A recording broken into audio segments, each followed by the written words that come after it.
series, and then just have something, kind of a foundation to build upon as we move into more achievable wins for them later in the LPL. Yeah, we've seen it's dangerous to pick for these late game comps, and again, hasn't really managed to work out here for World Elite. We'll see whether they change up their strategy as we hop into Champion Select here. Sivir and Rumble being taken off the board by Vici Gaming, and Rek'Sai and Janna a little bit more of a standard banning phase so far for World Elite. Yeah, we saw some really interesting bans coming out last time that led to a lot of strong picks coming out even during the 4th rotation in the previous game. So there's quite a lot of flavorful picks out there. The Xerath ban comes out here again to ban that away from Ninja.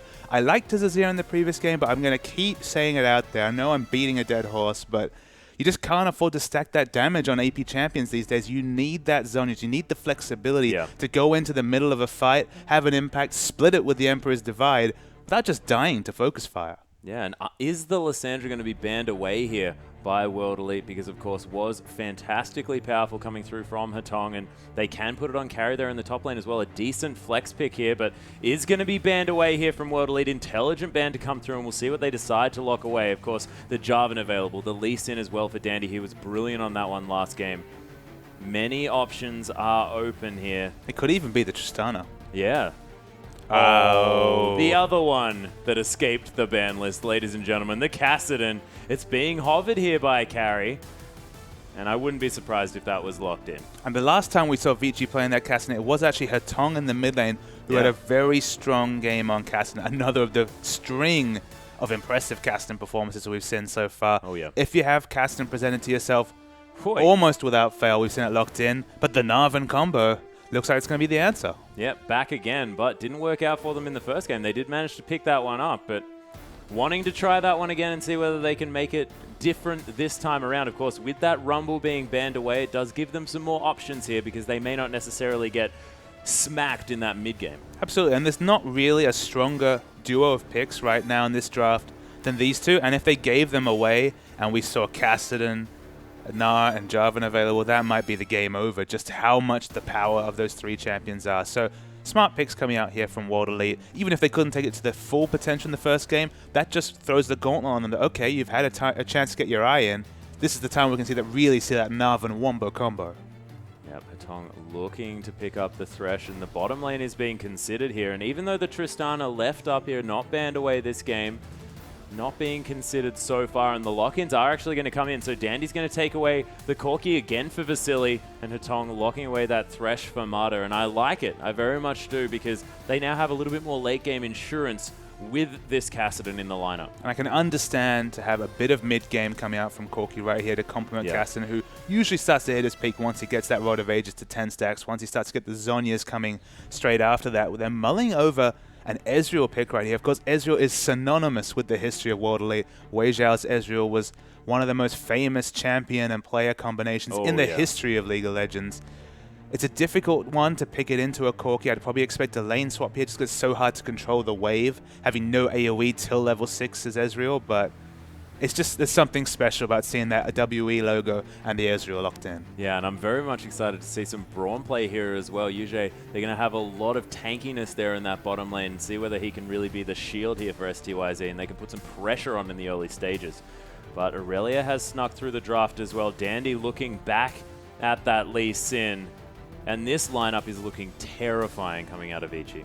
You might be surprised to see the Braum here just because it's not that obvious disengaged target, right? It's not the linear, like Skarner kind of initiate where Braum's really would be the difference. But why it's so strong here to me is that when you have a Thresh Corki against Ezreal, then you're going to want to scrap because you're confident in your 2v2. Having such a strong 2v2 laner like Braum, having access to so much mobility, the disengage that he can provide, is a bit of insurance to what could be a very painful laning phase for Ezreal. So it's almost an insurance for Ezreal to say, all right, we know you're going to take a lot of pain in this lane. Let's go for a really scrappy support like similar flavor to Alistar, similar flavor to what we probably would have seen if it was Conan instead of UJ in this lineup. Probably would have been a Leona there, just because he's such a great Leona player.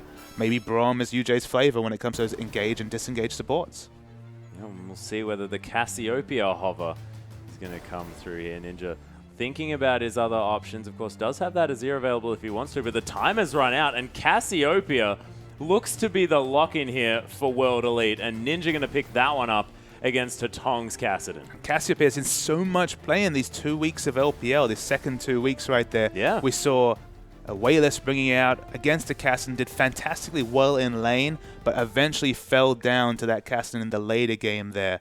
But it's such a strong laning matchup right here. Being a melee champion, eating that poison, eating the consistent damage of the Twin Fangs, it's so hard to deal with. And of course, there's also the Aurelia factor here. They've got some linear engage now, this VG side. Suddenly, the Petrifying Gaze and Brom's ultimate actually looks like a very potent way to deal with the Aurelia diving into their team. Yeah, and we'll see whether they can make it work. Of course, having that combination with the Narvan, as you were mentioning, I mean, didn't quite work out in the game before, but the lineup very different coming through from Vici Gaming. You have to say that Carrie's Rumble was what really put them over the edge on the side of Vici in order to help them get through that situation because they had so much AoE damage. The Lysandra also really helping out. So unable to have that available, there's so really much, could help there's out. so much potential for Wombo here. The one that I'm kind of thinking about in my head and kind of like glorifying as the gold standard right here would be a Gnar ultimate into the Petrifying Gaze. That would be... Whoa. Could you imagine some of the crazy ones? You know, Flash Gnar ultimate, pushing everyone into the Petrifying Gaze. Right? You've got the Gnar ultimate, and then the Petrifying Gaze turns them to stone, and they all just crumble. Well, I mean, I think they would crumble whether that was actually the damage impact of just those AoEs or just the follow-up, because so much CC, so much burst, so much potential from this WE comp. And even if they can't perfect it, I hope it's something that we see workshopped among all the teams in the LPL, because just with that Gnar, with his ability to scoop up the enemies and move them in Mega Gnar form, some really fun wombos coming out from these teams. Scoop is the perfect word to describe the Gnar ultimate. Well, I mean, it makes a lot of sense when they're scooping and smashing you against the walls, but sometimes it's just like, alley-oop, here you go. And it's sort of like the animation looks a little bit like a, like a tractor or something. Whenever like it misses, like when it doesn't hit hard terrain, it just looks hilarious. It just looks like they've been kind of alley-ooped away. Like, see ya. Yep. Please get away from my team. This is working out quite nicely. But the reason we've got a slight delay, ladies and gentlemen, is because our Chinese teams have had to remake the lobby. So just going to be getting back into Champion Select relatively soon. We'll see whether we can get this game to you. And we should have picks and bans coming up again very, very shortly. But just having a little bit of trouble connecting back to this game.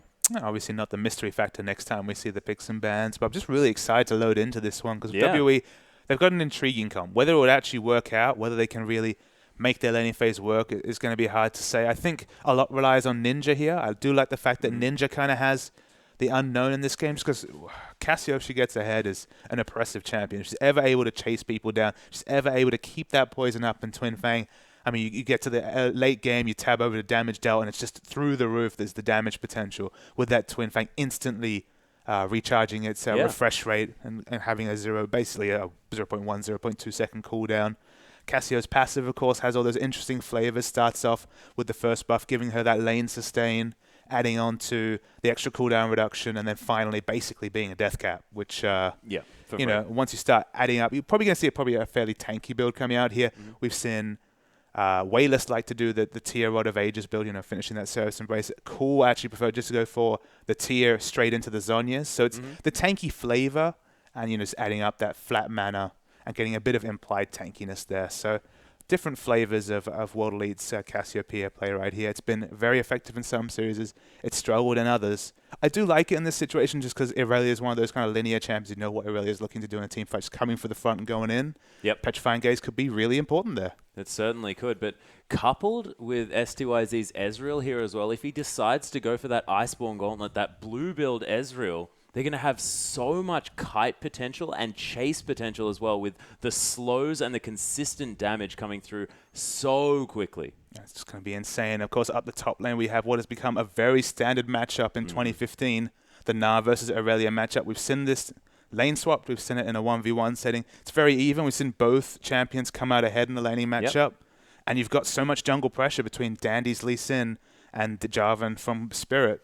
There's a lot of equal jungle pressure out there, a lot of equal lanes, and I guess the only downside for Cassiopeia, we've praised her ability, we've talked about how she's a lane bully, easy champion to gank before 6. Yeah, very and true. It's Dandy's Lee Sin here, so they can coordinate some pressure, baby Kassadin through those kind of mana formulation, Rod of Ages formulation stages. If we can just jump to an even game with a fully stacked Rod of Ages for Hatong, it's going to be a different story. And you have to think as well that Kassadin going to do okay in that matchup, does have that spell shield or the magic damage shield that he gets when he does throw out that null sphere in order to get a bit of damage down onto Cassiopeia as well. So going to be able to soak up a little bit of a harass, but probably won't work. I mean, a little bit, right? You get that little magic damage shield. That was going on in my head, and then I'm like, hang on, she can just Twin Fang forever, and he'll probably die. I mean, maybe the first Twin Fang will get fizzled out by that magic damage shield, but after that, man, the next 3 are going to be very painful.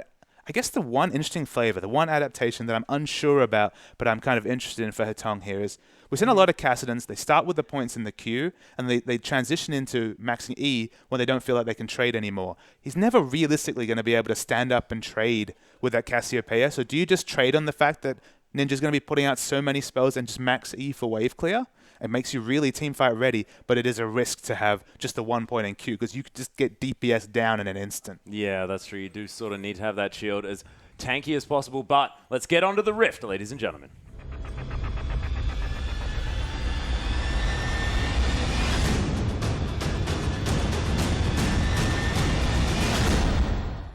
And we are onto the Rift, ladies and gentlemen, with Game 2 between Vici Gaming and World Elite. And Vici taking a considerable victory in the first match, but World Elite definitely showing signs of life, and we'll see whether they can pick up their first victory here in this last opportunity that they have this week. They've clumped around their own red buff here, have World Elite, so they've got in defensive positions here. They do expect the invasion for wards that's been so common from the top teams like OMG right here. They're clumped and ready to fight, but for once, VG look like they're fanning out very defensively. Yeah, World Elite deciding to move forward here. And Spirit would have noticed whether there are any wards put down, but Dandy's going to see this one. And does just let Spirit know that he's been spotted. They're not going to let up here, though. Invading aggressively. Nice standard to the back of Dandy's head. You'd think that, you know, a sword coming straight through your skull would probably kill you, but only does a small amount of damage to Dandy here on the Rift. And WE just going to have a bit of an excursion and move on. Yeah, they've got down the aggressive wards they're looking for right here. They're looking for a specific lane matchup. You have to think they want to opt out of a 2v2 to Ezreal and Braum right here. But finally we see Marta answering that early aggression with a deep ward of his own. Yeah, and Dandy moving all the way through over to the enemy blue buff here as well. Marta doesn't even want a ward. He's just trying to be a human ward right here, spotting for those lane matchups. Marta always about that vision to the point where he himself has become a ward. He won't let me a cooldown stop him from that vision grabbing. Of course not.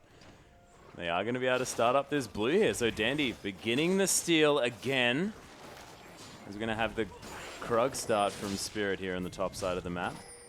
Heading over to that blue and see whether they do get discovered. They are pinged out. So Dandy is going to be discovered doing that blue buff. Carries very late to lane here, which does confirm that Vici were looking for this 2v2. They've been successful in their early lane rotations. They even had that very aggressive ward down in the bottom lane to spot out the Ezreal and Braum coming to lane quick and trying to avoid any wards. So Vici get the wards, the lanes they want. Maybe that'll set them up for an early lane win.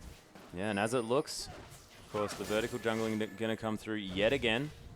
Standard lanes seem to be going okay here for World Elite this time around, as Hetong has had that mid lane shoved right in by Ninja. You can see how many points into utility Hetong has gone to just ensure this laning phase here. Of course, it's gone for the biscuit rather than potentially the blue buff duration, just because he's like, all right, my first goal is to get to that catalyst. Hopefully the Rod of Ages, because it's going to be a world of pain against this Cassiopeia. Yeah, we'll see whether it pays off there in the mid lane, as he has managed to pick up most of those creeps that were underneath the tower. Of course, Pro Kassadin's very, very good at clearing out these creeps under the turret, as Descent's going to land here on the bottom side, but Marta not going to go forward onto that one. Of course, turret range is a thing that you have to deal with at level 2. And to give the viewers an idea, I'd say the par for Kassadin this lane is probably 30 CS down, just how one-sided this matchup might be. 20 CS at a push, I guess, at the top level competitive play, but it's a super hard lane matchup for Kassadin, especially pre-6, and with a ganking jungler like Spirit's Jarvan. Yeah, has managed to make it to level 3, so kudos for that one. Only down 3 CS at this stage. But you have to think, as this wave piles up and as Hetong has to move further away from his turret, he's going to be missing more and more. You can already see he does not want to approach those creeps. And the lane snowball will start when the wave pushes out back towards Ninja's turret, and Cassiopeia is able to open up space in that lane and really zone with her poison. Ninja has to be very smart in positioning and grouping this wave right here to ensure that he's able to use the poison for trading and just have the wave exactly where he wants. About here in the lane is where Hetong's like, all right, I really can't go anywhere near this wave. Oh, yeah. Dandy, though, heading up to this top side. Potentially for a counter gank on Spirit. Has been spotted out, putting that ward down. It's been pinged, and Spirit is going to approach unnoticed towards this top side. Is Carry going to come in? Lands an Equilibrium Strike, but the last Hyperproc not going to go off as Aluka takes a lot of damage from these creeps. Ping does come down from Carry, so he's aware that Jarvan's here, so it will be wasted time for Spirit. Ooh, actually misses a cannon creep due to that jungler zoning there as well. Does get the caster minion, and Spirit is going to head back to base. I'm not actually sure if he got vision of that brush with that ward, but the effect's the same. Is able to position aggressively, and Dandy goes to another lane. Yeah, Ninja, with the CS advantage, decides to go back as soon as he can afford that tier. Make sure that he's stacking towards that Seraphis Embrace as quickly as possible. Of course, when you're not last hitting with that Twin Fang, you are really going to be running through your mana very, very quickly. Absolutely. We saw different flavors of Max on Cassiopeia back in the day. We did see Q Max just to have that extra movement speed and have that guaranteed dot damage and then control the wave a little bit better. Obviously, you have a bit of AoE with that ability. Then we saw the Twin Fang Max just to have that consistent single target damage. Recently, it has been the consensus after the rework of the Twin Fang Max just because once you hit that first poison, my goodness, the burst damage that comes out.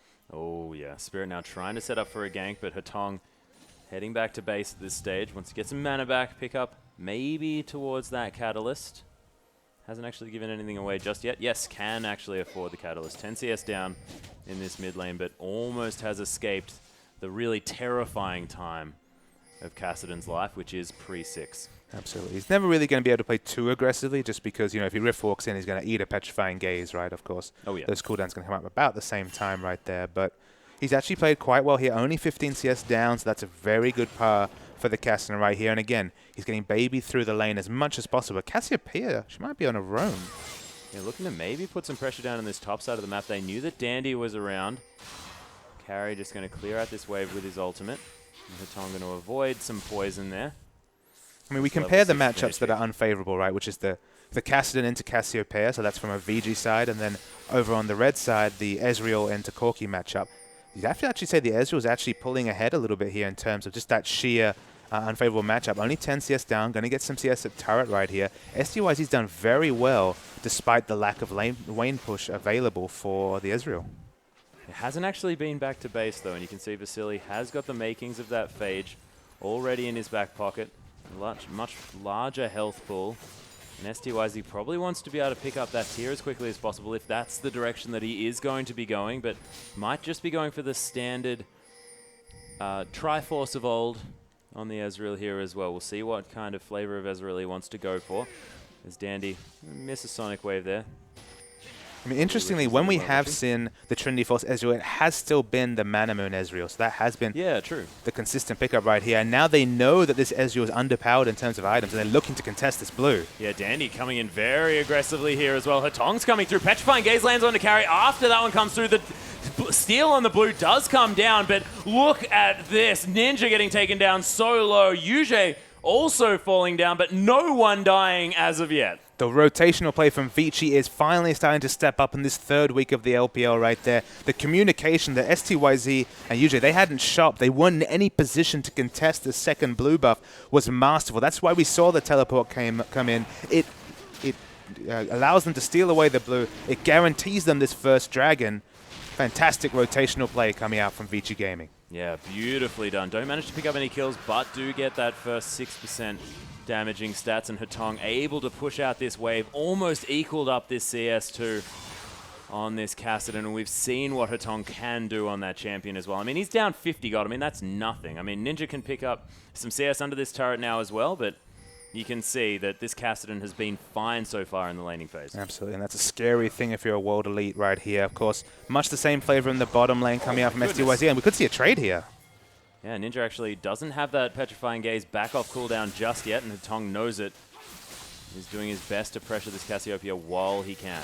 Yeah, the little windows are what separate the good players from the great players right here. Being able to take advantage of those cooldowns is so important for Atong. But he's winning this lane straight up just from how he's able to stay competitive in CS. Oh yeah, Dandy going to be starting off this blue buff. You have to think that that's going to go to Hatong here as well. Actually, he's been pinged out, wants to clear out this farm here, make sure that he stays as relevant as possible. Dandy probably going to hold on to that one as Blade Surge just so satisfying. Eating through these creeps. Just checking the skill order right here. Hatong has 3 points in the queue, but crucially has already put that second point in E from level 7 onwards. So I will keep tabs on whether we do see this E max coming out before the queue finishes. Vici now just hanging out on his own. Marta's going to come round now. And STYZ going to clear out these creeps as well. So he's actually come ahead now in farm, is STYZ. Of course, it is a second shop versus just a single shop coming out from STYZ, as you noted in the first situation. So World Elite don't have a window to take advantage of any neutrals with this item advantage or item disadvantage. So just very standard laning right now. No first blood in the first 10 minutes. Yeah, very slow game this time around. And you have to think that it might just be because Vici Gaming know that, yeah, we don't necessarily have the early game comp that we had last time. We can just play this one out slowly. But anytime a Kassadin can come into a fight or into a mid-game team fight without his team in a hole, just from the lack of pressure that an early game Kassadin can provide in the mid lane, have to hand it to the Kassadin team right there. Oh, yeah. But we'll see where the carry can get going here on this Aurelia Spirits. Waiting in the wings, trying to get some sort of gank attempt down. Not going to be able to kill that ward off. And does get spotted here. Vici taking a lantern here to safety, and STYZ going to avoid the death sentence. Surprisingly even matchups in both the mid lane and the bottom lane. So it should be an over-tuned Ezreal just in comparison to the lane matchup he was given. And this Kassadin, the Rod of Age, is going to come out at a very good power time. Tabbing over, he's about 500 gold away from that. So it should be about 30 to 40 minutes. So delayed as you'd expect in a counter matchup, but a very respectable power time for that Rod of Ages. Yeah, not doing too badly at all. And STYZ going to be able to head back and pick up that Manamune as well. And he's done fine. Picking up a tier normally means in the bottom lane that you're just not going to be competitive, but has managed to get through it. Now has a CS advantage here as well as the Phage gets finished off here by Vici. So STYZ definitely having a good game this time around. I don't actually like the completed Sheen right here, although it does have some good poking advantages. The fact that you're completing this Mana Moon so late, you don't have that completed tier, so that completed Mana Moon to be able to get the mana charging on tier. So it will set back his Mirror Mana transformation even further, complementing the fact that he didn't go back for that early tier. He stayed in lane a lot longer. So if we move on to the tier right here, it's only at 132 right now. So it's probably going to be 25 minutes or later for that Mirror Mana transfer to come out. Dandy actually coming in, but Yuje's here to try and stop the engage. That Unbreakable's a little bit breakable when it's a Tong throwing a Force Pulse into your face, but they are going to be able to back away from this one. Nice rotational play by Hatong on this Kassadin. Still not going to find any kills. And still not clear what Ninja's going for as a second item right here. He's got the blasting one, so maybe just going to rush down the Archangels to ensure he has the defensive Seraph's Embrace finished very quickly. Obviously, Cassiopeia basically using spells on cooldown when it comes to charging tier. We've seen very, very early Seraph's Embrace transfers coming out from Cool, for example, who had that item at about, I believe, 18, 19 minutes. And Hatong, he finally eats a burst of damage, and that's basically 70% of his life from one QE combo. Oh, there's a Death Sentence actually onto UJ there, but Braum very tanky here as he takes a Missile Barrage. And Vici wants to make something happen. You can see the Dragon going to be up again in a minute and a half. Hatong again taking a burst in the mid lane. The World Elite Ezreal buff is coming through here, though. That champion, synonymous with success. STYZ has so far had a massive success in the bottom lane. He actually has a CS advantage, which is almost unfathomable in this matchup. Oh, yeah, most definitely. We were talking about this before. And considering his build path as well, that you were saying was, you know, quite unfavorable, you might say, in that bottom lane as far as maximizing your damage potential at all stages of the game. So definite credit going to STYZ here in this matchup.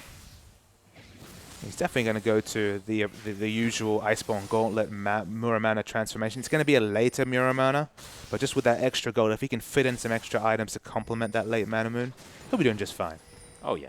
And that tier is also still stacking, of course. It's just not going to be stacking on auto attack like it would if you had have built up that Manamune. But 300 gold is the lead here for World Elite.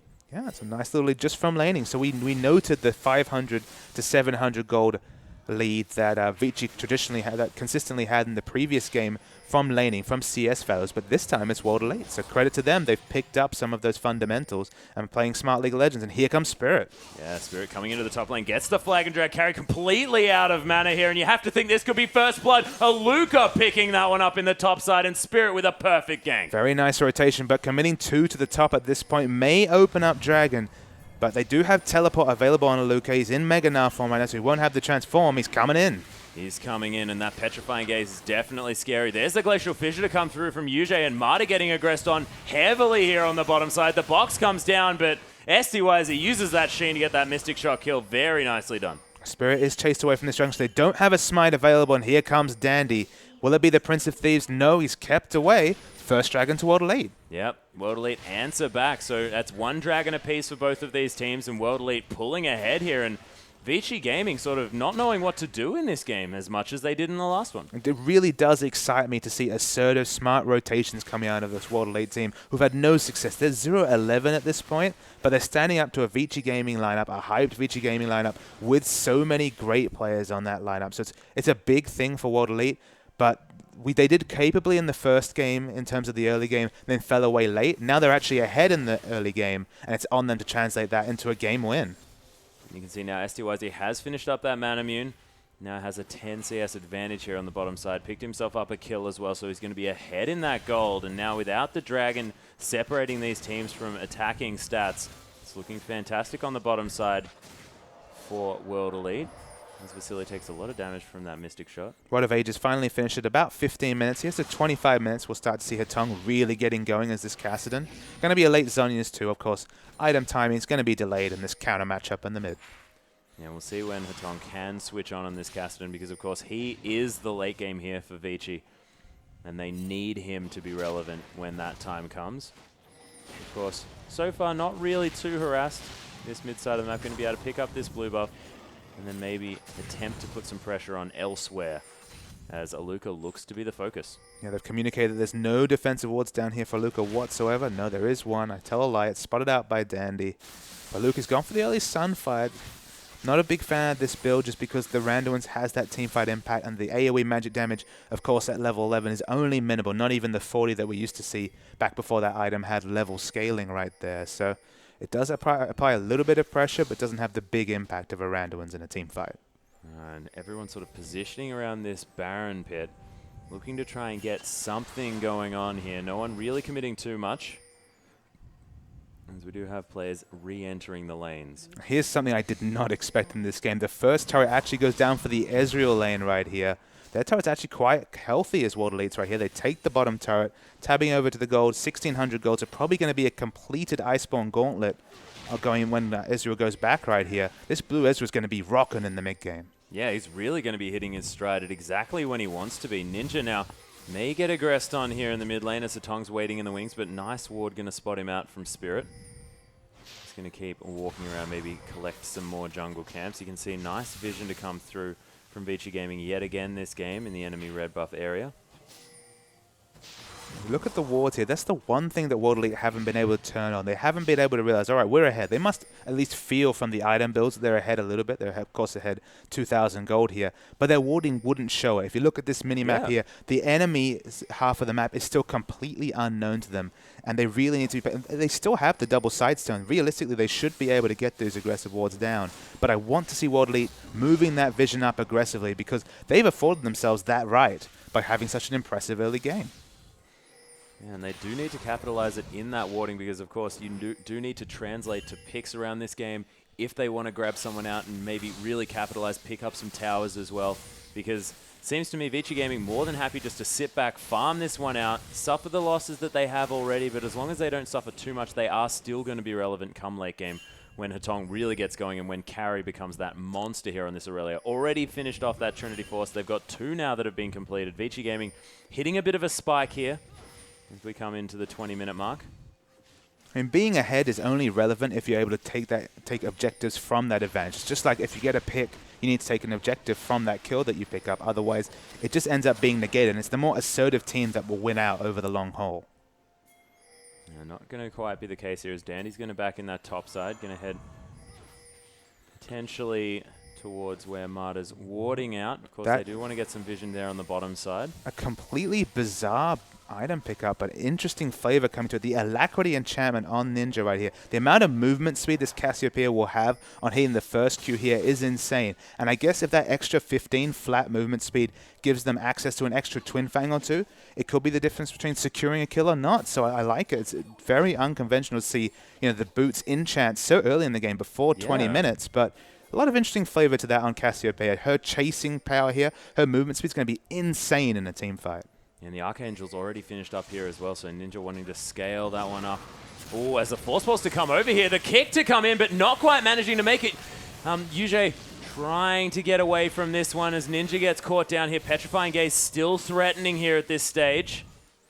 See the Twin Fang damage coming onto Carry, chucking him to about half right there. So the teleport does not net any advantage, but only 50 seconds till the Dragon comes out here. You see that Alucard's going to get a chance to freely shop right here. We'll see what he picks up. Finishes the Spectre's Cowl, so he has a bit of magic resist himself.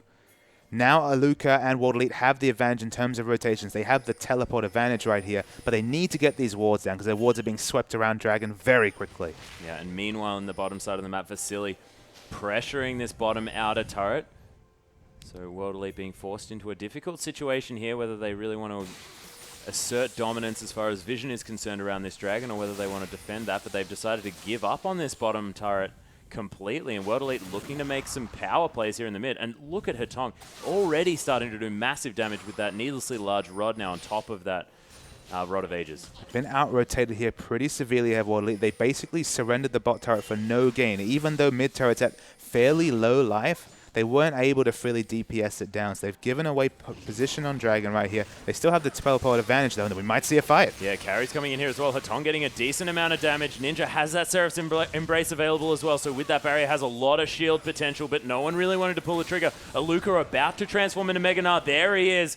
Gets tagged by a Sonic Wave, but Marta gets walloped here. The one-person Gnar, and Marta gets eliminated immediately, and Vici really wanting to get out of this one. The wallop not going to land on a Dandy as well, but he does get picked up by the True Shot Barrage. Nicely done here. And Vici, they just have to get out. And World Elite, they're going to be able to take this Dragon if they want it. Alucard had so much zoning potential, coming in with just the right amount of rage. Very good Gnar mechanics right there, building that up and teleporting at the right time right there. And you saw how much space control and how much implied teamfight control Ninja has on that Cassiopeia right there. There was no chance whatsoever for Vici to come back into the fight because they knew the Petrifying Gaze was coming and the damage potential of those Twin Fangs. Very smart play from World Elite. They pick up a second Dragon. This is the position they were at in that previous series against LGD, but they did not have the gold lead to complement that. 2,500 gold lead for World Elite here. And actually, I think Hatong wanting to try and put some pressure down onto the backing members after they took that Dragon, but unable to really make it there. Ninja going to head back to base here as well, and getting the outer turret in the mid lane as well. World Elite really just outplaying Vici around this map. Yeah, the rotations from World Elite, a team that's been traditionally poor on the communication side, is excellent to see as we see Alucard and Marta having a bit of fun in the top lane. Yeah, Flay not going to quite connect to Alucard here as well. His carry going to come round, but Gnar getting pretty tanky. It takes quite a while, quite a time investment in order to kill that guy. It's important to know that Hatong does have the CS here. It's 20 CS behind Cassiopeia, but that's just fine in terms of pars. He's going to get his back off just right there as Ninja sees the prey that he was trying to play with around that corner. He's very close to his Zhonya's right now. He's about 1,600 gold away from finishing his Zhonya's. That will change the flavor of this team fights a bit just because he can rift walk in aggressively and because of those short cooldowns. Going to have a second rotation of spells after the Zhonya's comes through. But STYZ is so strong in this game right now. He's working towards his Blade of the Ruin King to complement his Iceborne Golem and Muramana. Has those CDR boots already. The amount of mobility in these team fights for this Ezreal already very high. Oh, yeah, and he's going to have that Arcane Shift up off cooldown quite quickly as well, as 25% is going to be his flat cooldown reduction so far without any runes or masteries adding to that one. And Blade of the Ruin King going to be the next option, of course. Hasn't noted too much armor on the enemy team, but that's going to be changed when this Frozen Heart gets completed by Carry in this top side of the map. Lots of pings going down. Rift walking away is Hatong. Ninja very speedy on this Cassiopeia. We'll check in on the stat. Wow, Petrifying Gaze actually going to be thrown out here by Ninja and going to miss Dandy completely. Checking on these stacking items right now, very close to the Mirror Man here. I tabbed over about 700 charges, so very close to the 750 transformation is Ezreal. The Seraph Embrace already completed on Cassiopeia, and then 25 minutes is when we noted that the Rod of Ages will be stacked up for Hetong. So we'll finally see the first big fight, probably at Second Dragon, when these early investments, when these investment banker choices are really starting to pay off. And Hetong now just split pushing here on the bottom side of the map. We saw it working out very well for Starhorn Royal Club when they were utilizing this Kassadin in the hands of Cola in the split push maneuver. Winter's Bite not going to find its mark onto Dandy, and Hetong continuing to push as Carrie's trying to fend off this Gnar on the top side. Yeah, big item pickups across the board. It looks like it's going to be the Zhonya's second for Ninja. I'm going to speculate. I guess it could be DFG coming through for Ninja, but it's probably going to be that Zhonya's just for that extra implied tankiness and ability to front line. It's good to see from Ninja. Of course, has favored those sheer AP items, but Spirits actually used the Cataclysm here. Yeah, Winter's Bite to come through as well. The Blade Surge, in order to get him out of that Cataclysm, doesn't get stunned up and gets knocked out of the way here as well. Unfortunate. I'm not entirely sure what knocked him back. Was the roller coaster ride coming from Marta's Dark Passage right there, rather than a sheer knockback? Just didn't see him. Just didn't see him off the map, off our screens, but definitely still in our hearts, as Marta always. Of course. Was this outer turret is going to be aggressed on here in the mid lane and taken here. Vasily managing to get the last little auto attack to push that one over the line, and World Elite unable to find their pick and lose the objective. Tab over so much gold on Aluka right here. It's good that he's going back to buy 2,300 gold. Probably going to finish, I would imagine, the Banshee Veil. There it is, just to have another way to stop any sort of initiation. No kills on the board for Vici Gaming at 25 minutes. It's been a very low kill game, but the few kills go to the advantage of World Elite. The structure advantage goes to World Elite, and they have 2 Dragon. This for 25 minutes, this is the best World Elite have played ever since some preseason tournaments where they were showing some promise with this lineup. It's been a struggle for them so far in the LPL, but finally the whole team has got it together. 25 minutes on the Rift in this game. And you have to say as well, I mean, World Elite has had a tough run through the LPL so far. Invictus Gaming, Snake, M3, OMG, and LGD have been their matchups so far. Definitely higher tier teams with the exception maybe of M3. But VG feeling some pressure here from World Elite, and you have to think that they're probably getting put on the back foot. But what would a win do for World Elite here? To pick up one here, proud organization with so many supporters, to finally get a win on the board going into some of those easier matches. Of course, they must inevitably play the likes of Gamti and NG Pacemaker and some of those lower half teams much sooner. A win over a big hype team like Vici Gaming right here would be a massive thing, but let's not put that one in the record books just yet. They're only 3,500 gold ahead, and this is Kassadin we're talking about. We haven't seen too many Kassadin losses in the LPL so far this season. Especially not in the hands of Hetong as well, who's definitely proven himself a seasoned Kassadin player as Dandy takes down this Grump, and Carry finds his way back into this lane yet again. Even CS for these top laners. Aluka definitely having a better series than we've seen him on so far. I mean, some of his Gnars in the last game were definitely noteworthy. We'll see whether he can make something happen as Carry tries to get to that tanky Aurelia mark where he can just be a menace in the backline. Tong is backing right now. He has gold for the Zhonya's. That will be the pickup right here, but he's going to have to really rift quickly to get back to this Dragon in time. With the World Elite, they are in position right here. They have teleport on Aluka. For once, Carry does have teleport available when Dragon's up, so he can go answer this Gnar split push. And it's important to note, he actually is in Mega Gnar form right here. So Aluka needs World Elite to buy time for him to get that rage up, because right now he's not in a position to have an impactful teleport. And you can see as well they were pinging out onto Aluka on this Gnar, who's now moving down through the jungle of Vici Gaming. And the standoff continues here around the Dragon. So much vision, though, for World Elite.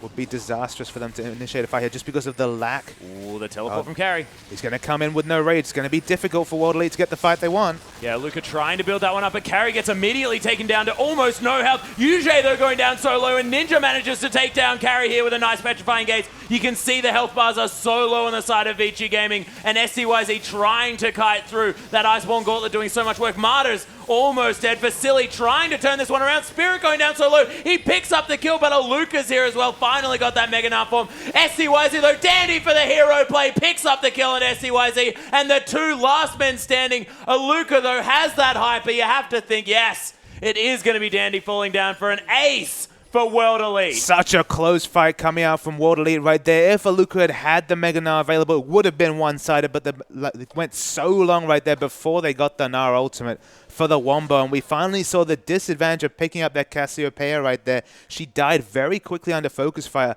and this has been the Ninja thing. He always goes for that death cap right there. He doesn't have the stasis, and there's not that much tankiness coming out if he spends any of his mana before the fight starts. Yeah, and he popped both his barrier and his Seraph's Embrace in that fight, and it just wasn't quite enough. So we see the replay here. Both top laners come in. Aluka doesn't have the rage come up, but it does come up quickly. There's a lot of Wombo coming in, but unfortunately the Ezreal ultimate misses everyone and instantly dying right there as UJ. So they lose that tankiness, the ability to apply that passive onto multiple members. SDYZ is healthy through the majority of these fights, but he's not doing the same damage that Vici is. There's a wonderful flash coming out from Vici. He lives a long time here, and Cassian and Corki are fighting members, but we go back to live here. They are able to take the third dragon, so the objective snowball continues, but we saw a little bit encapsulated in that fight just how much damage Hatong and Vici were able to do when they were able to use their mobility and get around a fight.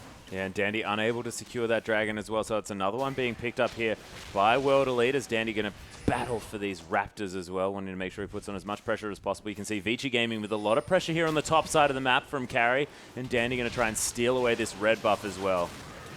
World Elite are actually putting a lot into the rotations right here. You see the distortion boots come out on Aluka right there, partially for the Flash Gnar ultimates, which could be very powerful, but it also will ensure that he has teleport up a bit more often. So it won't just be the dragons they can contest. They will have that teleport on a far shorter cooldown than carries Aurelia. Yep, Dandy going to be kicking some chickens here as well in World Elite's side of the map. Possibly going to secure this blue buff as well for Hatong, who's actually heading down to the bottom side of the map. So they need to clear that one out, and you can see Ninja, he's got his eyes on it, got his own one already, but it's not enough. He wants as many blue buffs as possible. They're not sending anyone to answer this split push. They need to make a decisive objective play right here. Baron is possible just because Cassiopeia's Baron damage is insane. Of all the AP mid laners, there'd be no one better than Cassiopeia to burst down a neutral objective. Oh, yeah. But Castan's all on his own. Doesn't have teleport, but he does have respectable turret pushing damage. And World Elite, they need to make assertive moves, but look at this. They're so indecisive. They walk towards Baron, they cleared a ward, they walk back to top, they walk back to mid lane. They're just considering going to top right now. They're achieving nothing. And this Kassadin split push, he's not a Zed, it's just a Kassadin, is actually quite successful. Yeah, and he's doing a lot of damage to these turrets as well. You can see managing to take down more than half of the health of this inner turret before Aluka manages to get there and stave him off. Definitely you might be wondering, why do we see kind of the meandering coming out from World Elite here? We keep coming back to this mini-map situation, Atlas. It's still fairly barren for them. They don't have any aggressive or even defensive wards around that Kassadin. They couldn't make the aggressive rotation through their blue buff area to try and get to that Kassadin because they don't have any wards there. They can't make aggressive moves because they don't have any wards around either the red or the blue buffs. And part of that is the smart pinks coming around their own blue buff, but a lot of that is a double Sightstone comp, just not putting their wards down effectively. The efficiency of the ward placing from World Elite is a really big problem. Yeah, and you can see the 1-3-1 split push coming through as well, and Carry's more than happy just to back away when he needs to. He can see when anyone from World Elite's coming around, and that's the difference between having that warding and not. And Hatong, he doesn't even mind because he's Kassadin. He just Rift Walks away. Absolutely. Very, very safe, even with the nerfs to Rift Walk. We'll still happily get 3 to 4 Rift Walks in and has the flash available as well, so very, very safe right there. And he's happy to answer. Happy to have Aluka answering a split push, just because Aluka doesn't have realistically the damage to be able to stop that Kassadin. Yeah, it's going to take him too long. Of course, neither of them really going to die there. Bit of a stalemate. You can see Vici now positioning themselves around this Baron. Have got a little bit of extra vision around there as well. Both teams now able to see what's going on around that Baron. World Elite do get a bit of position on mid lane here, but have to back away. The team is split on what they want to do. They don't want to necessarily rush down the mid lane, but they're not trying to DPS down Baron. They bought time for Carry to get up his teleport right here. Of course, there was a distortion boots available on Aluka, so he already had that teleport available. And now Aurelia is successfully split pushing top, and World Elite need to make this push felt. Yeah, and you can see SDYZ already pressuring Vasily off this turret, and they've got so much damage. Easily take down that inner turret in the mid lane, as Carry's going to try and trade that one for the inner in the top lane as well. And World Elite not wanting to pressure this one any further. You can see Aluka doing some work, pushing up towards this inner turret. Of course, Hatong unable to really answer for that one. And World Elite, they rotate around. Smart moves, and they're going to trade one inner turret for 2. They're going to get the second one there, but where are they going to go from here? Looks like Aurelia's going to back off. Probably going to be difficult to do any sort of dive or get any realistic damage on this inhibitor turret just because Spirit's at half health or just slightly above already. 2-for-1's a good trade. Teleports aren't necessarily wasted. They haven't used any extra summoners, so a 1 rotation from World Elite right here. 3,000 gold, still a minimal gold lead at this point, but we see 1 minute 40 to the next dragon. The 4th dragon is so important, not necessarily for the buff it gives, but of course it really puts on that implied timer, because once a team's narrowing in on a 5th dragon, it doesn't matter what comp you have to fight for it. Yeah, and you have to think that everyone on World Elite going back here as well is going to be giving up a fair bit of vision opportunities here and some opportunities for Vici to really clear out the wards around this Baron, but see whether World Elite can reassert their dominance over that area of the map as Vici has vacated. And you can see Vici definitely feeling the pressure this game. They are behind, but not by too much. You can imagine they may feel like they're behind further as well because the pressure is on them in this matchup. Yeah, we see that some aggressive wards have finally come out for World Elite at the 33, 34-minute mark of the game, but they don't actually have wards on the discrete buffs here. They don't have a red buff timer necessarily or a blue buff timer necessarily. Tong's looking aggressive. There might be a fight in the mid lane. Yeah, Tong going very aggressive there. Carry not quite being able to make it into that back line, but you can see this poke damage doing a lot of work from Vici. Vasili's rockets starting to smack down pretty hard. Almost has that Infinity Edge completed. And I like that, ignoring that last Whisper because, of course, does so much mixed damage. It's not as useful on this champion. You can start utilizing the extra crit that he gets from that Trinity Force as well. But Vici, 25 seconds now on this dragon, heading down there, maybe wanting to pick up their 2nd dragon buff of the game. They definitely have position on this dragon. They were able to take that blue buff because of their great ward coverage around the dragon. Luca eats the Q. Will we see the initiation? Yeah, he's going to safeguard his way back out again. Spirit gets hooked up there. Nice box to be zoning them out here as well. But there's the Nah. Perfect transform timing. And Ninja has so much DPS here in the backside. Dandy takes down Spirit, but Ninja is all we want to talk about at this stage as Carry's going to fall down as well. That's 3 dead for Vici Gaming, and World Elite have Baron on their minds, or is it the inhibitor? Wonderful Nah coming out from Aluka right there. We've criticized him rightly so. He's really struggled to have an impact in the first 10 games, but the Nah won them the fight. The petrifying gaze Nah Wombo that we speculated about pre-game was a sight to see right there. And they're just going to free DPS down this inhibitor turret. They don't care they don't have minions. They don't, and they...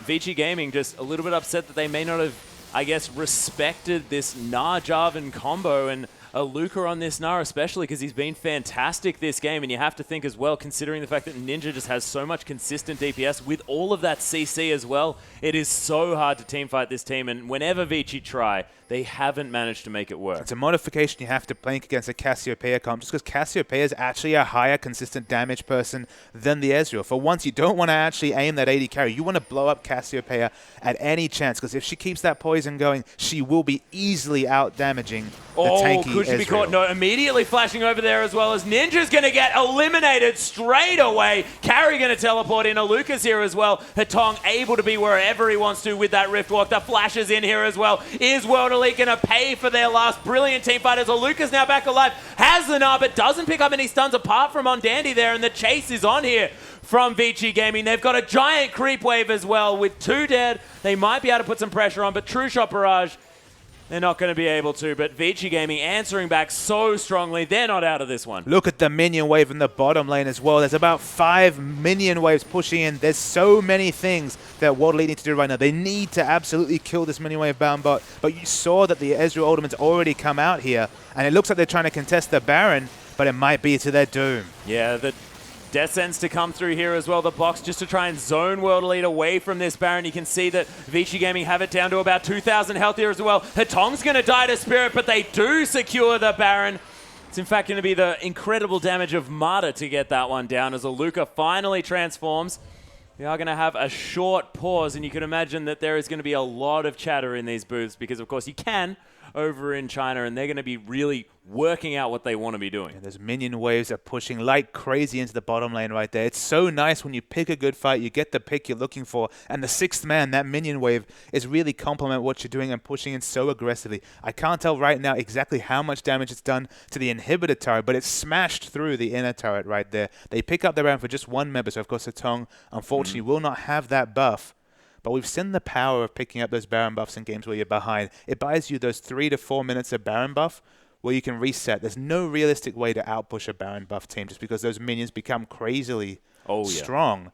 So now World Elite the one thing you can say about World Elite's comp is does get outscaled by Vici's right here. You don't often say that when you're against a Corki comp, but I mean, Cassidy just has more reliability in a team fight. He has the rift walk to always have the positioning he's looking for, can get that burst damage done and go into stasis. Whereas Cassiopeia, if she ever lets that poison drop, it's kind of like when Draven drops an X, specifically if it's Crystal's Draven, where you don't go for the attack speed. If you're focusing completely on catching your axes, you drop the axe, you lose 40% of your damage. When Cassiopeia's Twin Fang goes on its true cooldown rather than its shorter internal cooldown when it's poisoned, the amount of damage you lose is insane. So the reliability of Cassidy definitely outscales, and the reliability and the maneuverability of Cassidy definitely outscales the Cassiopeia.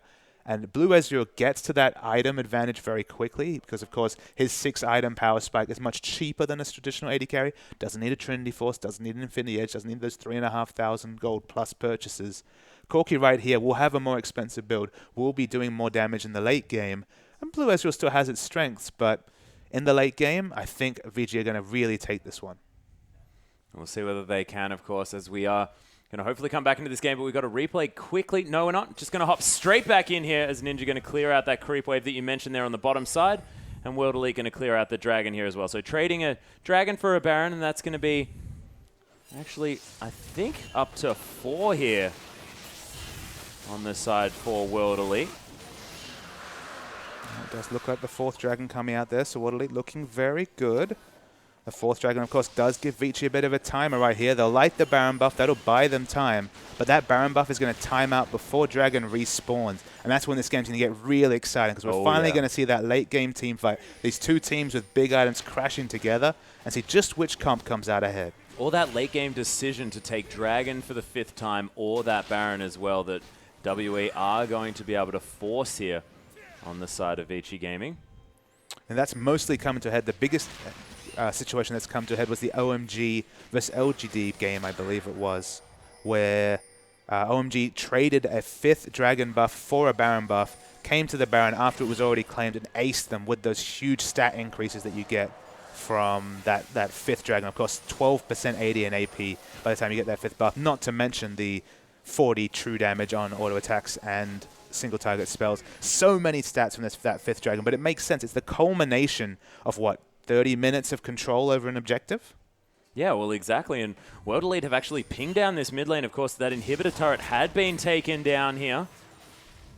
And Vici wanting to push this bottom lane with Vasily here, and they may get out-rotated potentially as this Corki being forced to back does, of course, have a little bit of a quicker back considering that Baron buff.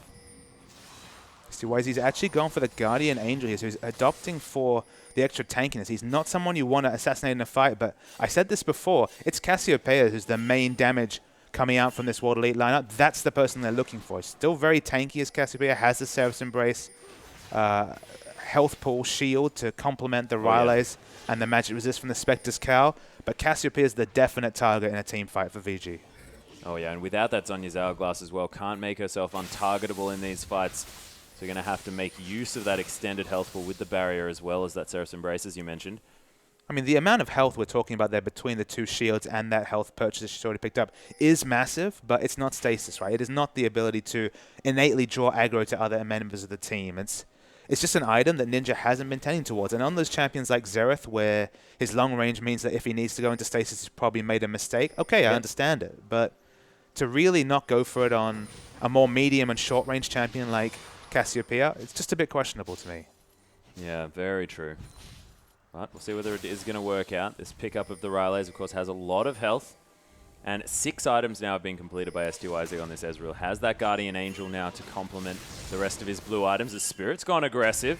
Not going to find any targets, though, as Atong and Marta are around the side. Carry has almost got that teleport available as he moves around from this top side as well. So World Elite putting pressure here with 5 members.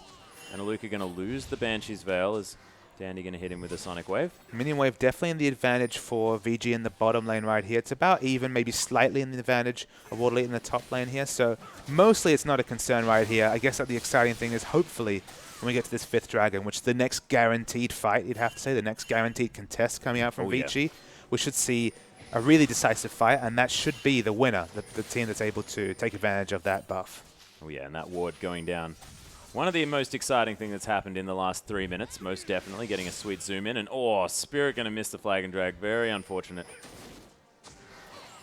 Ooh, Descent's going to go wide as well. I need to be careful here. These two members are really split off from the team. Dandy hits a Q, doesn't want to initiate, though. Too tanky, Spirit and UJ on the Water Lead side.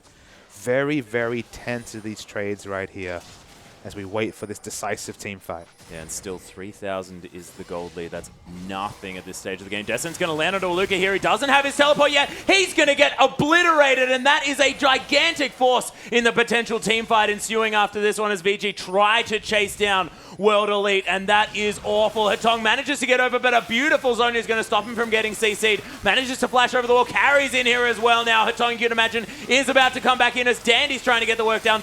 Carry does fall. Spirit's incredibly low. Dandy going to die as well. The team on Vici just unable to follow up here as Marta's going to get Vasily out of trouble, but that's 4 members chasing them down. Vasily's going to get stunned up. Ninja has so much chase potential, and they turn it around. Massive moves from Blue Ezreal right there as we do see the assassination by Cassidy on the Braum. It's not a big deal though. STYZ is basically full health, still has the Guardian Angel up right here. So tanky and so maneuverable, these WE carries, that they're even able to win a fairly unfavorable fight. That was a 4v5 fight, of course, as Aluka was hopelessly split away from his carries right there. Very poor positioning and rotation from World Elite, allowed the free kill coming in. And Hatong, he's on a split push mission. And Spirit, look, he can clear waves, but he certainly can't take this Cassidy.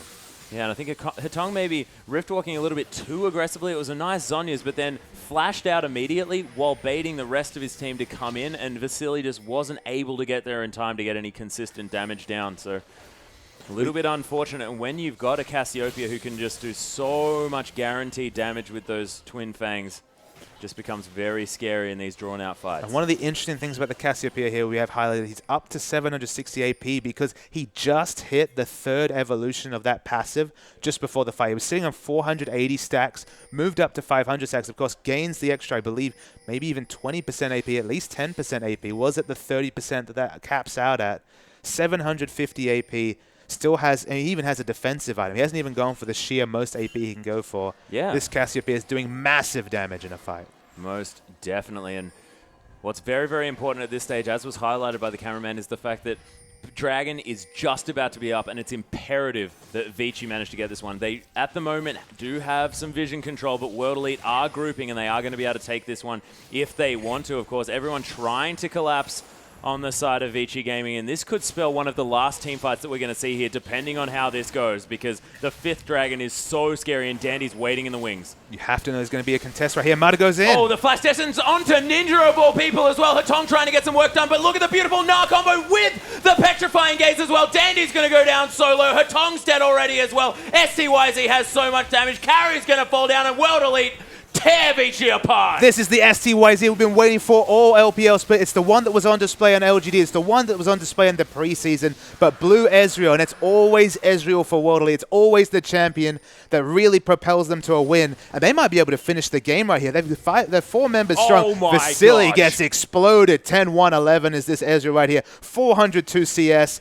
4 members pushing to the mid. It's finally come. It's taken 12 games for World Elite, but they're going to get on the board. And this was one of their most difficult matchups here as well. A deserved win from World Elite and a crushing defeat for Vici Gaming. And the spirit of Wei Zhao is alive in STYZ at this stage, winning on his signature champion for World Elite. What a beautiful thing to see. I mean, they've been mulling over that Ezreal pick for so long. You've seen them consider it, move over to the Corki, consider it, move over to the Caitlyn. And he's a wonderful Caitlyn player, but Ezreal just synonymous with Team World Elite. The flavor of Wei Zhao, the spirit of Wei Zhao. He's still alive, let's talk about, yeah, but no longer on the team and no longer the really strong carry for that World Elite team. But STYZ finally stepping up. He's warmed up. He finally warmed up so far, but he finally got to that point.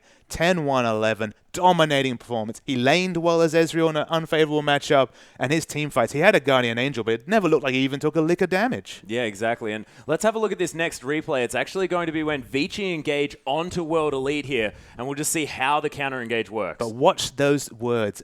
Engage onto World Elite, and you never want to engage onto a Cassiopeia. We'll see that here. So we'll roll the tape right here. This is, of course, the fight for the 5th Dragon right here. So it's already a very tense thing. Aluka dies instantly. and that's the big issue here for World Elite. He's very split from his team. It was very poor movement around this banana bush here for World Elite, and so understandably Vici feel that's the go button. They're going to go in right here. Tong goes in, has the stasis, so of course can buy so much time right here. The Petrifying Gaze misses right here, so we see this extended fight. SCYZ in the back. He's a 6-item blue Ezreal, okay? In the late game, he won't have the damage, but in the late game, he's very damage ready. And the amount of control coming out from that Ezreal, SCYZ can team fight in the front and in the back at will because of the low cooldown on his ability. Flashes in to get that kill on Vasily, and that was the beginning of the end for Vici Gaming. Yeah, you saw Hotong come in there for a last sort of, I guess, sort of semi-kill. Is going to help him, of course. My brain melting he padded just his stats a little bit. They're padding his stats, but not really helping them as far as the team fight is concerned.